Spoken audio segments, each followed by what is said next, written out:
See big club, another game. Another game.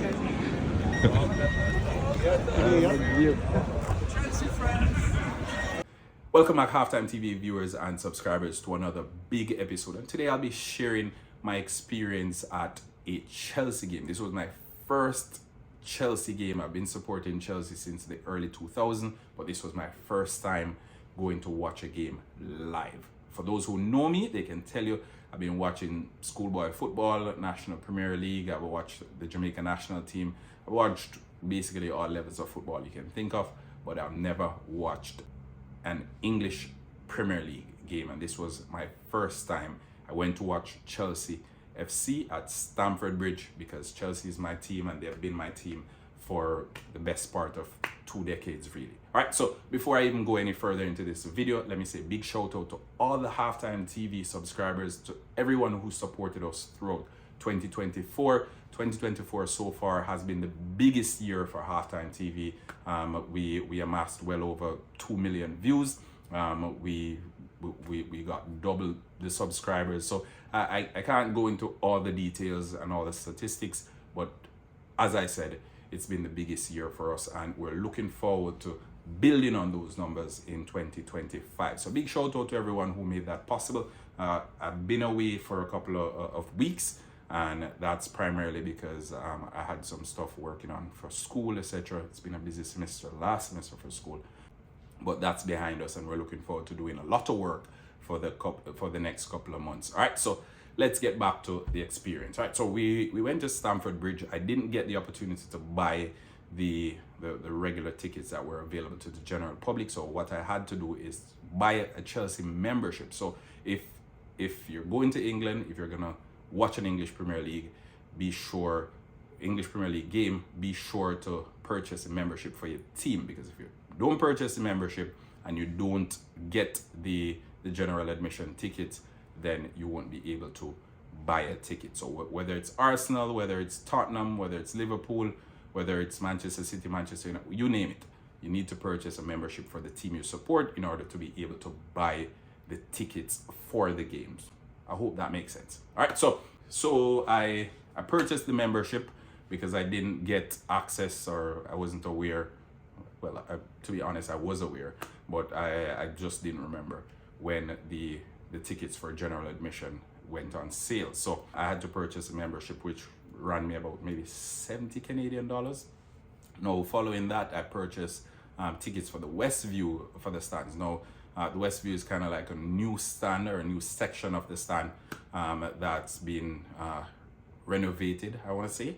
And it's quite the experience, if I'm to be honest with you. It's the upper end of the stadium, proper atmosphere. Like it was something else, I must say. And I chose the West View because one, it was my only option, but also I didn't want it to be a case where my first experience at Stamford Bridge was among those over exuberant fans, put it that way. So maybe my next experience will be among everyone and rubbing shoulders with everyone who, after 2 or 3 pints, start acting crazy. I've heard about the English fans. I've heard about things that happen in stadiums, especially even after that Euro final against Italy. So I was cautious about that as well. But again, at the end of the day, I could have paid a little bit extra to get to the likes of the Shed-In and the Matthew Harding stand. But I purchased the West View, which was 188 pounds, I want to say. So yeah, 188 pounds per person. I got 2 tickets, so I went with my wife. But it was quite the experience. Chelsea was playing Brentford. Chelsea won that game 2-1, but I must say there was a small pocket of Brentford fans who were in the stadium, and they made it quite the experience. At some points they were so loud. Like, I think Chelsea stadium, like it houses roughly maybe 40,000 fans, and for the Brentford fans that were there, they were so loud. I don't know, I can only imagine what it's like for those Brentford players, having that little pocket of away supporters cheering them on. As a Chelsea fan, I was on the edge of my seat for most of the game. Although Chelsea won that game 2-1, Chelsea, I think they went 2-0 up, and then Brian Mbeumo, he scored on maybe the 90th minute. And for the couple minutes that were left in the game, the entire stadium was quiet, except for the Brentford fans. So overall, it was a proper experience. And by proper experience, I mean, as soon as you get on the train to the stadium, you can tell the fans are coming in at different stops. And when the fans come in, like, there's an atmosphere being built on the way to the stadium, right? Now, throughout the game, fans are singing, fans are chanting, there's a lot of banter, everything's happening. And then as soon as the game finishes, there's singing and chanting again, heading back to the stadium.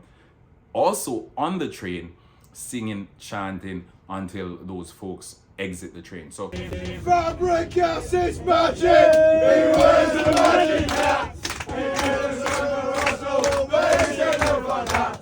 He wasn't winning the book, he wasn't winning one! I'm running in the league and Kevin singing song around! Oh! To a Chelsea game for the first time, like going to the stadium, like experiencing what was happening outside before actually entering the stadium. The West View, as I mentioned, it was a little bit different. It wasn't it wasn't like in I would say bleachers or grandstand of the National Stadium in Jamaica, for those who are familiar with it.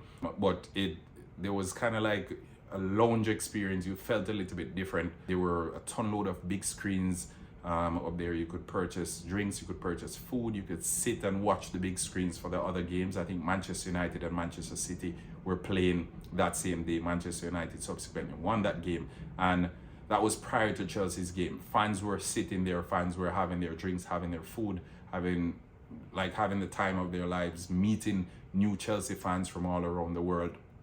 So I think that was especially interesting for me as a foreigner visiting and having that experience. I think a lot of friendships are made right there in that small lounge. But overall, as I mentioned, it was a proper experience. If you haven't gotten the opportunity to watch an English Premier League game as yet, I implore on you to go and get it done. Save up the little funds week in, week out, and go watch your favorite team. I know it may sound expensive, but it's a once in a lifetime opportunity. It's not something that you'll be doing every week.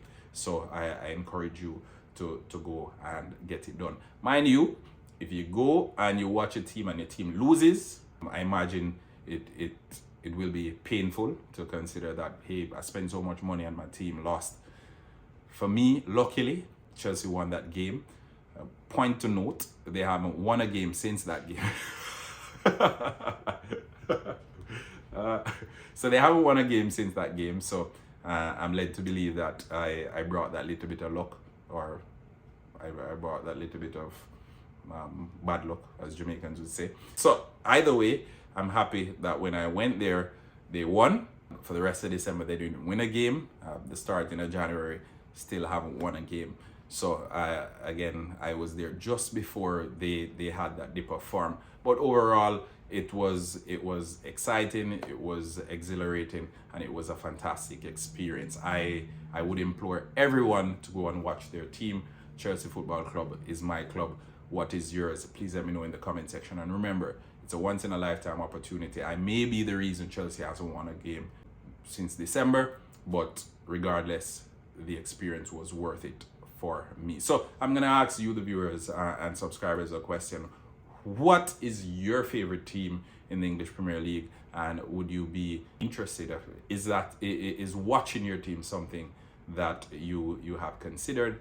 And if you've considered it, why haven't you gone to watch your team as yet? Let's have the conversation in the comment section. And remember, like, share, subscribe. Naranda here from HaftimeTv saying have a wonderful 2025, and I look forward to doing some more fantastic videos and some more live streams as well with you in the comment section. Peace out.